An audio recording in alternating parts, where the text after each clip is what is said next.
Hola chicos, ahora vamos a ver un nuevo tema que trata sobre la evolución de organismos en la Tierra.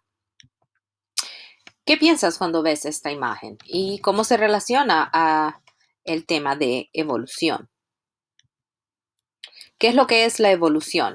En términos científicos, evolución significa que hay cambios en las especies a través del tiempo y si vemos en el diagrama podemos ver la evolución del caballo desde hace 50 millones de años que podemos ver en este lado del diagrama. Y si usted puede ver, el ancestro del caballo actual, el que vemos acá, era mucho más pequeño hace 50 millones de años.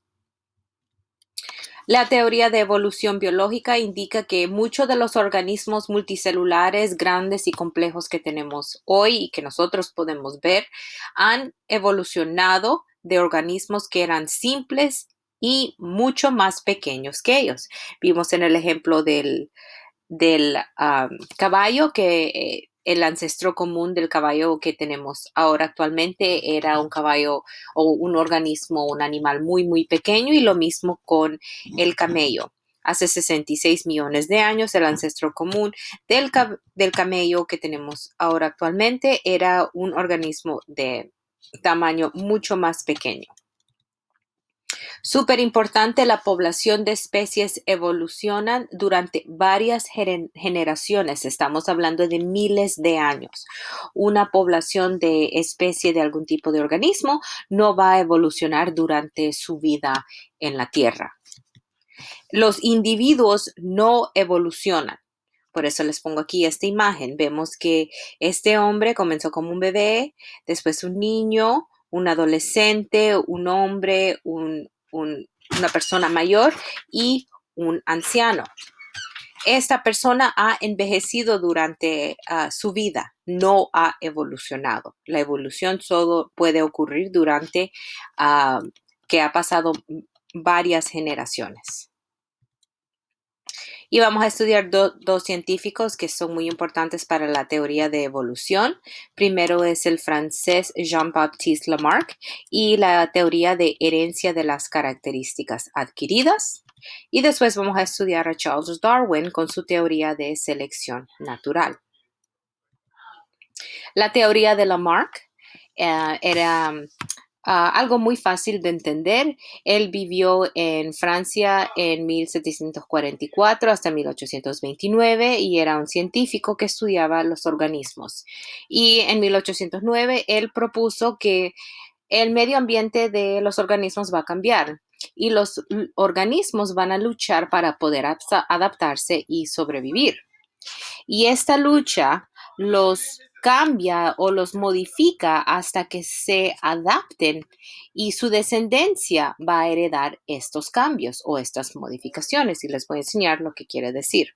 Aquí tenemos una jirafa que tenía un cuello corto y las jirafas tratando de alcanzar las ramas altas para poder comer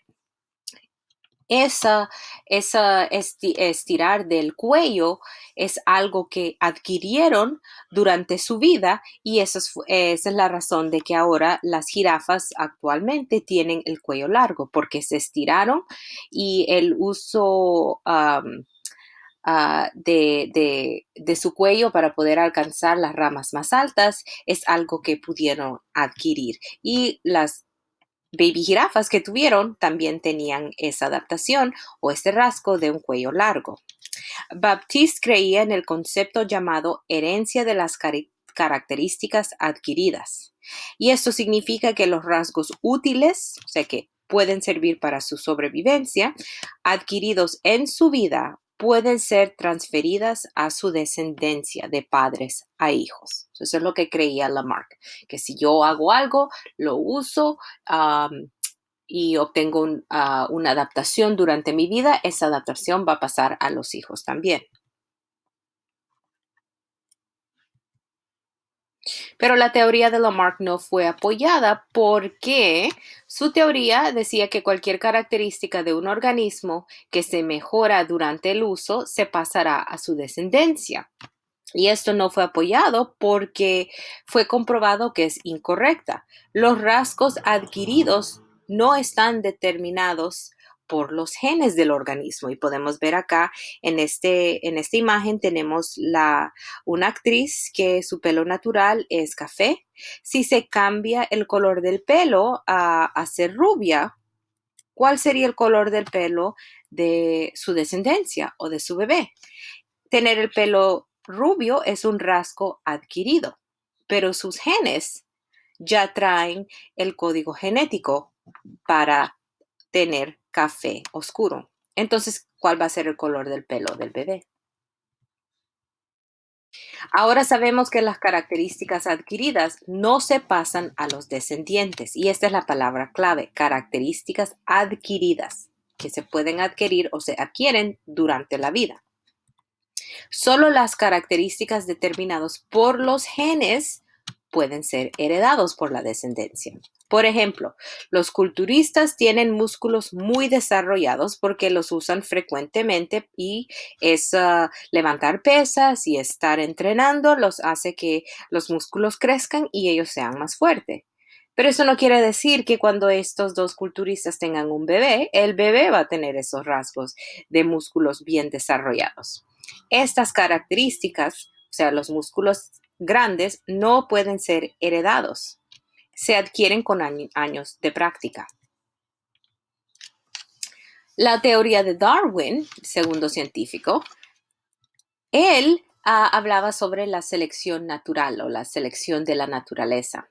Charles Darwin era un naturalista que vivía en Inglaterra, es un tipo de científico que estudia la naturaleza y él tomó un viaje en un barco llamado el HMS Beagle en 1831 y él viajó casi por todo el mundo y estudió varios animales en las Islas Galápagos que se encuentran en la costa del Ecuador. En 1835 él llegó ahí y mucho de su trabajo está basado de las observaciones que él hizo durante sus experimentos y también las investigaciones que hizo en las Islas Galápagos. Mientras bajaba en el barco HMS Beagle, Darwin propuso su teoría de evolución y que esta evolución de los organismos en la Tierra es debido a la selección natural.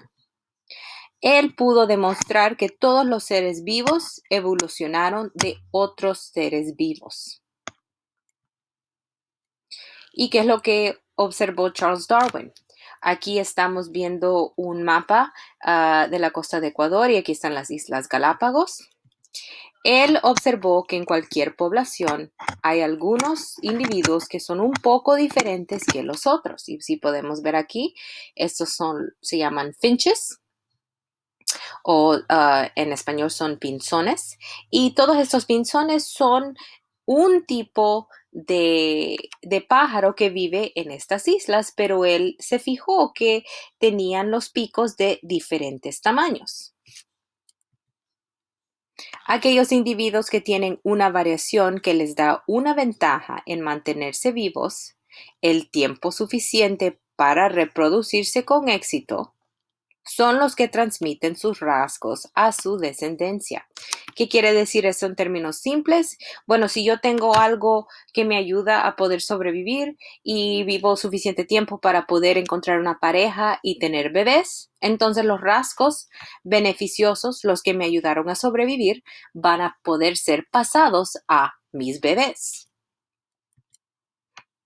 Y aquí estamos viendo otros animales que se encuentran en las Islas Galápagos, que son de la misma población, pero hay variaciones entre ellos. Y estas variaciones han sido exitosas o son adaptaciones, rasgos favorables que les ha ayudado a sobrevivir en su medio ambiente.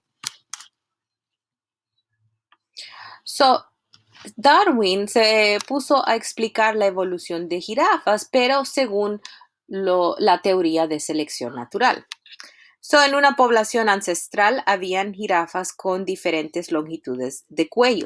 Ya existían jirafas que tenían diferentes tamaños de cuello.